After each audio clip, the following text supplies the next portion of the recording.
नमस्कार दोस्तों, कैसे हो आप सब? आज मैं आपको उत्तराखंड की देवी धारी देवी की कहानी सुना रही हूँ।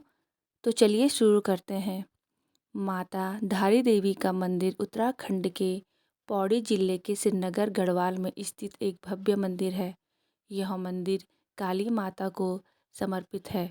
इसे उत्तराखंड की संरक्षक एवं पालकी देवी के नाम से जाना जाता है।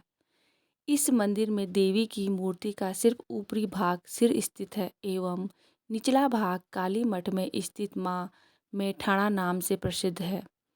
अब यह मंदिर डैम के बीच में स्थित है और चारों ओर से पर्वत घाटियों से घिरा एक मनोहर स्थान पर बसा है। मां धारी देवी के बारे में एक कहानी प्रचलित है। माता धारी देवी 7 भाइयों की इकलौती बहन थी। माता धारी देवी अपने 7 भाइयों से अत्यंत प्रेम करती थी। वह स्वयं उनके लिए अनेक प्रकार के खाने के व्यंजन बनाती थी और उनकी अत्यंत सेवा करती थी। यह कहानी तब की है जब माँ धारी देवी केवल 7 साल की थी, परंतु जब उनके भाइयों को यह पता चला कि उनकी इकलौती बहन के ग्रह उनके लिए खराब हैं तो उनके भाई उनसे नफरत करने लगे। वैसे तो माता धारी देवी के सातों भाइयों माँ धारी देवी से बचपन से ही नफरत करते थे, क्योंकि माँ धारी देवी का रंग बचपन से ही सांवला था। परंतु माँ धारी देवी अपने 7 भाइयों को ही अपना सब कुछ मानती थी, क्योंकि इनके माता पिता के जल्दी गुजर जाने के कारण धारी देवी का पालन पोषण अपने भाइयों के हाथों से ही हुआ था और उनके लिए अपने भाई ही सब कुछ थे।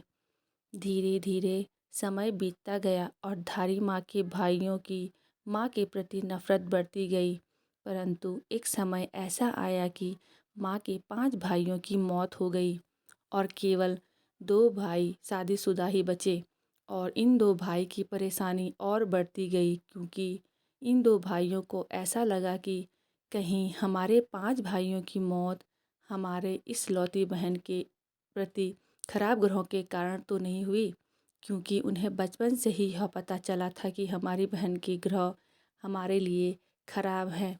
और उन दोनों भाइयों ने वही किया। इन 2 भाइयों ने जब वह कन्या अर्थात माँ धारी केवल 13 साल की थी तो उनके दोनों भाइयों ने उनका सिर उनके धड़ से अलग कर दिया और उनके मृत शरीर को रातों रात नदी के तट में प्रवाहित कर दिया। और इस कन्या का सिर वहाँ से बहते बहते कल्यासोड़ के धारी नामक गांव तक पहुँचा। जब सुबह सुबह का वक्त था तो धारी देवी एक व्यक्ति तट के किनारे पर कपड़े धुल रहा था। उन्होंने सोचा कि नदी में कोई लड़की बह रही है। उस व्यक्ति ने कन्या को बचाना चाहा, परंतु उन्होंने यह सोचकर कि वहाँ जाऊँ तो जाऊँ कैसे, क्योंकि नदी में तो बहुत ही ज़्यादा पानी था। और वह इस डर से घबरा गए कि मैं कहीं स्वयं ही ना बह जाऊं। और उनका धैर्य टूट गया और उसने सोच लिया कि अब वह उस कन्या को नहीं बचा पाएगा। परंतु एक आवाज़ नदी से उस कटे हुए सिर से आई, जिसने उस व्यक्ति का धैर्य बढ़ा दिया। वह आवाज़ थी कि तू घबरा मत और तू मुझे यहाँ से बचा, और मैं तेरे को यह आश्वासन दिलाती हूँ कि तू जहाँ जहाँ पैर रखेगा मैं वहाँ वहाँ पे तेरे लिए सीढ़ी बना दूँगी। कहा जाता है कि कुछ समय पहले ये सीढ़ियाँ यहाँ पर दिखाई देती थी। अब कहा जाता है कि वह व्यक्ति नदी में कन्या को बचाने तो सच में अचानक एक चमत्कार हुआ। जहाँ जहाँ उस व्यक्ति ने अपने पैर रखे वहाँ वहाँ सीढ़ियाँ बनती गई। जब वह व्यक्ति नदी में गया तो उस व्यक्ति ने उस कटे हुए सिर को जब कन्या समझकर उठाया तो वह व्यक्ति अचानक से घबरा गया। वह जिसे कन्या समझ रहा था वह एक कटा हुआ सिर है। फिर उस कटे हुए सिर से आवाज़ आई कि तू घबरा मत, मैं देव रूप में हूँ और मुझे एक पवित्र सुंदर स्थान पर एक पत्थर पर स्थापित कर दे।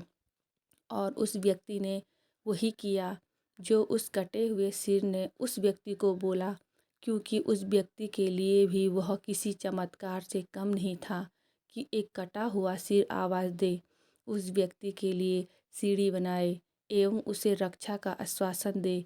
यह सब देखकर वह व्यक्ति समझ गया कि वह एक देवी है।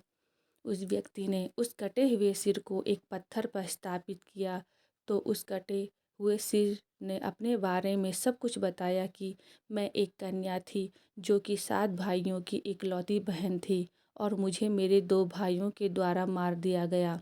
और यह सब कुछ बताकर उस कटे हुए सिर ने एक पत्थर का रूप धारण कर लिया। तब से उस पत्थर की वहाँ पर पूजा अर्चना होने लगी और वहाँ पर एक सुंदर धारी देवी मंदिर बनाया गया। और जो उस समय कन्या का धड़ वाला हिस्सा था वह रुद्रप्रयाग के काली मठ में माँ मैठाणी के नाम से प्रसिद्ध हुआ। यहाँ पर भी माँ का भव्य मंदिर है।